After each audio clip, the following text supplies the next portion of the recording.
Hi everyone, welcome back to another video from Tech Basics. In this video, we are going to be learning how to log in to Bank of Ireland mortgage account. So without wasting much of our time, let's dive into the video. First of all, launch open a web browser and go to the URL box and type in onlinemortgages.bankofireland.com and press enter on your keyboard. This will then take you to the login page for Bank of Ireland. Type in your email address and then your password in the correct text boxes. If you don't remember your password, click on Forgot Your Password link and follow through the instructions. After filling in your credentials correct, click on Login.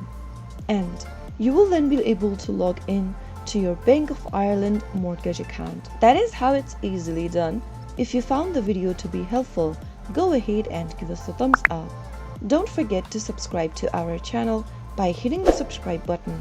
Press on the notification bell so that you'll never miss another upcoming upload from us. I will be back again in the next video. Thank you for watching.